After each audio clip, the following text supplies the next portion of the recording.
So as we join you, the five of you have just met a marshman by the name of Reef Marshall.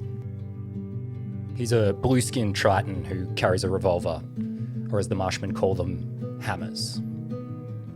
He looks at the ground and he starts to speak and he says, "Well, I've taken up enough of your time here, and I've got a prior engagement.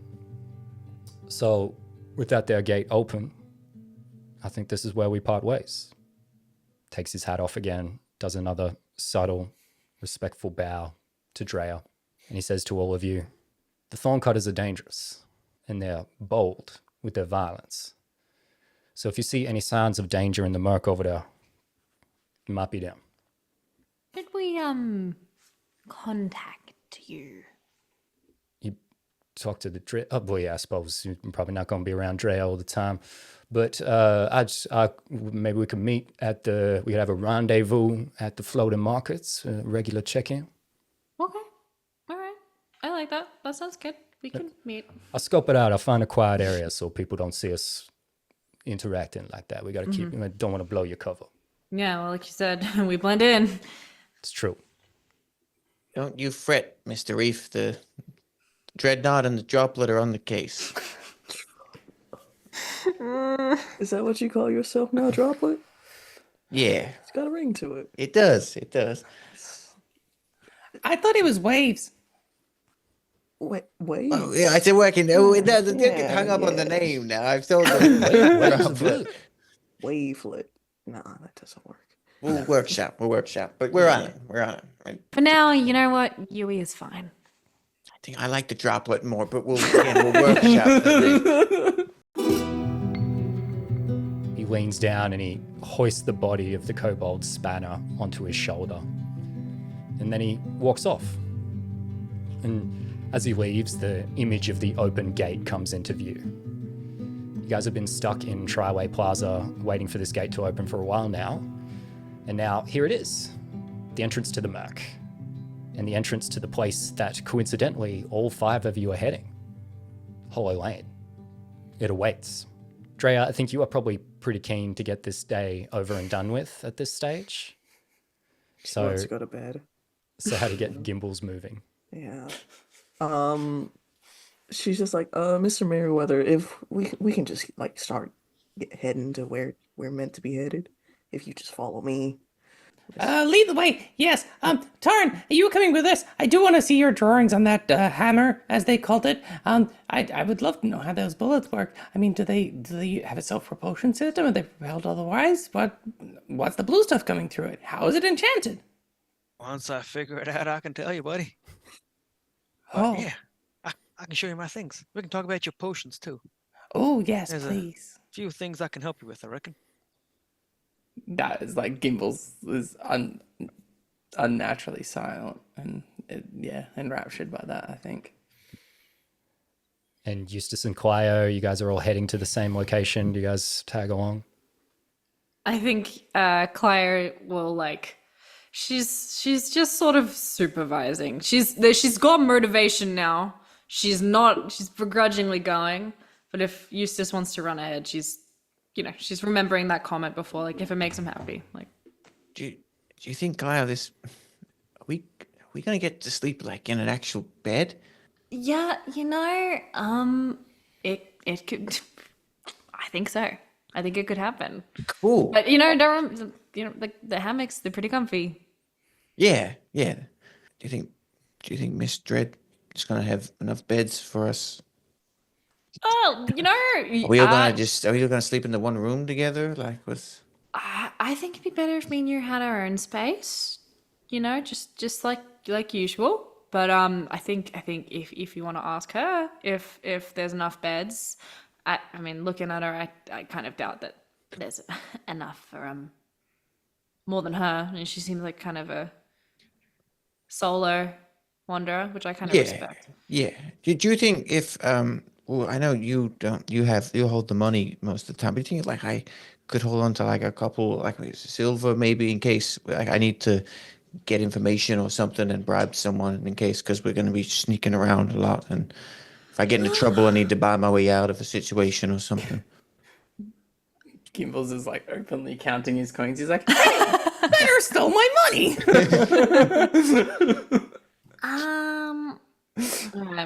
Look, look, if you got to get yourself out of a jam, then yeah, fine. All right, take what? What do I have? But we just got 10, didn't we? Just received Yeah. 10 gold. I assume that'd be in gold pieces. You know what? I'll give him a gold piece. Whoa. Now, hey, now listen. This doesn't mean you can go off because I know Rich boy. you've been going on and doing some stuff that I haven't known about. So whatever you do with it, just don't do anything stupid. Like I trust you, but nothing stupid. No, I promise. No, this is only for important things or emergencies. so- responsibly, okay? It's not on books. If you're in a jam, that's it, okay? He tucks it. Where does he tuck it? That's probably just deep into his pocket because he doesn't really have anywhere else to tuck it. But and then slaps it and runs up ahead to walk alongside Drea. And Clio will just sort of, you see her like kind of just rub her face a bit, roll her eyes, take a deep breath in, and just keep walking at the back of the group.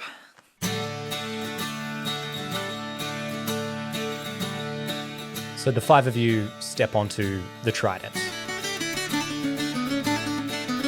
The forked bridge that connects the Murk and the rest of the city. The bridge is wide, big enough to accommodate the masses of people who travel on the bridge every day.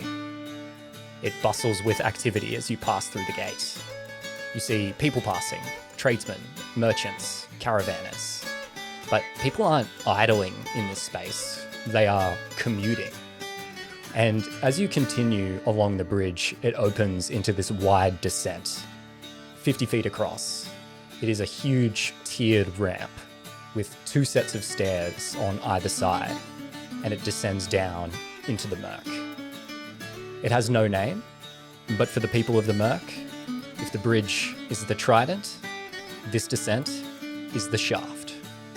And from here, the Murk fully comes into view. Laid out before you is a snaking wooden walkway that cuts low through the trees. They call it Serpent's Way, and all around it, the district of the Murk grows like an organism.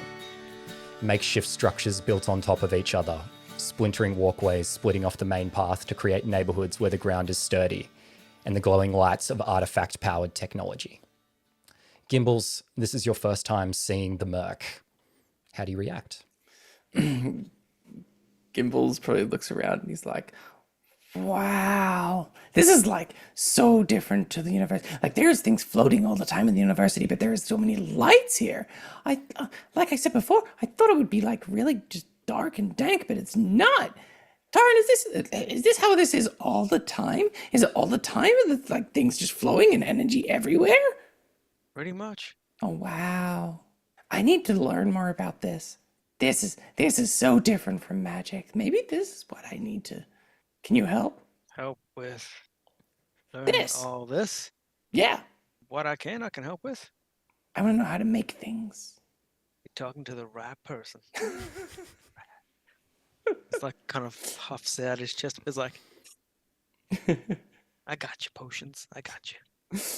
So as you guys are heading down the ramp, you notice that at the base of the descent, there seems to be a bit of a commotion going on around a cart. Seems like a cart's wheel is broken. A crowd is sort of like bunching up as they have to move around it. What do you guys do? I reckon Tarn. I was like, what's going on over there? I reckon Tarn just walks up to the cart and, what's the issue? So you're approaching the cart. What's everyone else doing? Gimbals will follow up behind. Prepare a spell, but not use it yet, because he wants to see what Tarn does. Great. Anyone else coming along? What else are we doing? Drea's only got it because Gimbals is just next to him all the time. And if Dre's going, Lucy's going to waddle on alongside her. Domino. I will hang back. I'll be around, but back. Great. So you guys make your way down the descent, and by the time you arrive at the cart, the commotion seems to have died down a bit, and the crowd has dispersed. But Nearby the broken wagon is an old human man. Seems to be in some kind of distress. What did you say, Torrent, when you approached? What's happened? What's going on? Oh, you're here to laugh at a foolish old man as well, are you? Not here to laugh. Help if I can. If it happened to you, you wouldn't be laughing. What happened? Sort No of one's like laughing. takes a pause and he's sort of like looks like he wants to say something and he says, "There's no point. This can't be helped." You mean your cart? Is that what can't be helped? It's everything's smashed. The cart's ruined. All my pots are gone. Everything, all my pottery's broken. I'll see what I can do. I'm gonna lean down and see if I can. Is the cart at all repairable? At least, can I get the cart moving at all? So it's like part of the entire like wheel is fully smashed here, and all of the pottery that is in there is all destroyed as well. So you could probably repair the cart, but the idea of like repairing all of his smashed pottery. Does everyone want to give me like an insight check? I feel like you're probably all hearing this. 13 for me. Drea got 24. 17 for Gimbals. I feel like- got 16. Am I close enough to kind of be seeing this, or am I like? Because I imagined you were like hanging back, kind of cool, like, but you were still paying attention. Okay, because I'm cool. Alrighty, just sorry. What are we rolling? Insight. Oh, I rolled a 6. Oh, you beat 5. Hey, congratulations. Thank you. So, Torrin, I think you can see that the cart is probably repairable, but you're noticing all the smashed pottery and the fact that he mentioned the smashed pottery. Drea, I think you would pick up with that insight check the fact that he said, the way he hesitated and then said there's no point, that like there might be something more going on here. And I think your like marshman sort of investigator brain probably clicks in a little bit of like, might be able to pry something else out of this person. I think she just kind of like hangs over Torin, just standing there casually, and she goes, "What do you mean it ain't worth talking about? It's a lot of pottery here that got broken. That must mean something. Did you make it?" So can you give us a persuasion check? So if you can just beat a She's 10 here. persuasive at all. It's like, ooh, I think her charisma's It's okay. really You bad. can't roll worse than me. Persuasion? Mhm. -1. We'll see how that goes. Just trying to beat a 10. Yep. I can't see that. So, that was a 1. Oh, I think everyone saw that before I did. So, would anyone else That was like to have a Tess's crack fault. at attempting to persuade our Yes, friend over I here? pass my curse on to you. I do it, think Peter. Drea just looks, like her resting face just looks angry. So maybe she's asking this, but she looks like she's upset at him. Can Gimbals put his hand on just one of the or could I even reach the pots because they're in the car? I probably couldn't, could I? Are some of them fallen over and smashed? Yeah, it's like Okay. wreckage, absolute wreckage. Yeah. like Gimbals just is gonna shattered pieces. of Gimbals is gonna put his hand on one of the pots and cast mending, and goes, I mean, we can absolutely help, and Yeah. use it as persuasion if I can. Okay, yeah, give us a persuasion with advantage. I used to. 7 Jeez. With advantage, 7?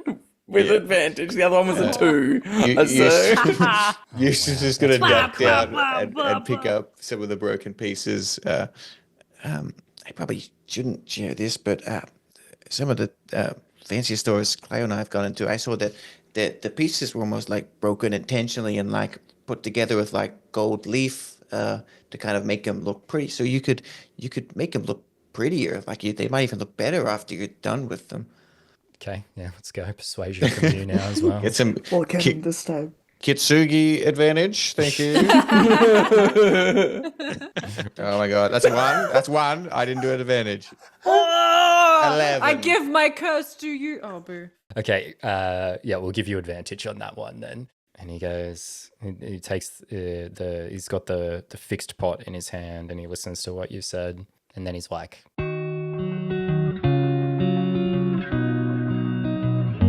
shouldn't say, but like this is nice and all, like appreciate it, but it's not going to do any good getting everything fixed, you know? Because this all started when that woman visited the shop. See, I run a stall at the Leaning Markets and gestures over to the cart. And you can see all this smashed pottery again. It's just selling me pots, you know? Nothing fancy, just a couple of pots. So the other day, this tiefling woman, she came up to me in the shop and told me my pots were nice. And she said she was from some group called the Thorn Cutters, and that they could make sure nothing bad happened to me pots. And then she smashed the one she was holding. So I kind of freaked out a little bit, and I yelled, and she left, and you know, she didn't seem happy. And now today, you know, I'm bringing my pots back to the market. 3 people come running out of the crowd. One had a club, and they swung through, smashed the wheel on my cart, and then you can see what happened here. They just came and started smashing everything, and then eventually people came try and stop them, and it's, you know, it's already been done at that point. And then as they turned around, the one with the club turned to me and said, "The Thorn Cutters send their regards." So I'm like, we can fix all these bloody pots, but I don't think it's going to matter. You leave those Thorn Cutters to us. No one should be treated like this. No one's getting away with this. And just quick, how much are your pots worth? Like, how much damage have they done? Look, I think my days of selling pots are over. They might just cut my losses, you know? But you said you want to go after the Thorn Cutters. Do you know which way they went?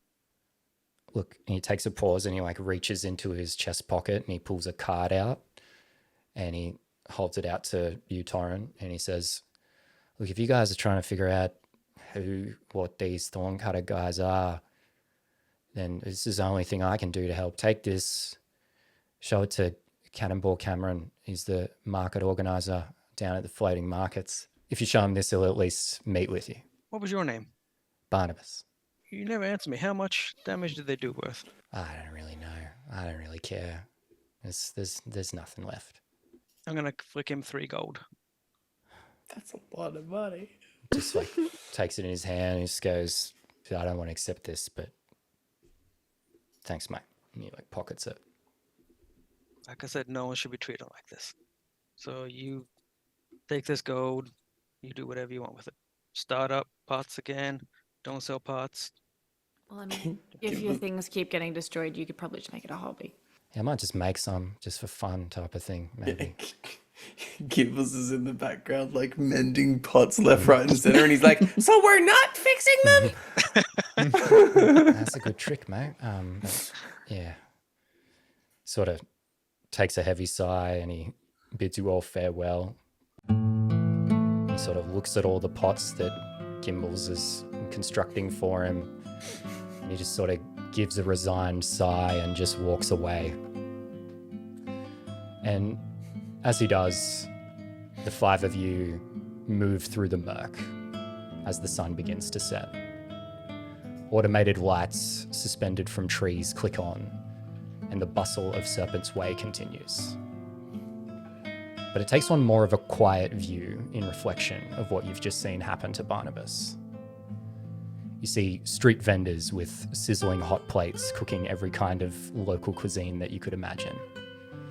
A burst of flame sears the air, and a group of tired people in ragged clothing let out a cry of joy. And after traveling along Serpent's Way for a time, in reflective silence, you find yourself standing at a rickety footbridge that forks off of Serpent's Way. And to your left is a sign that says Hollow Lane. And that is where we're going to end the session for this week.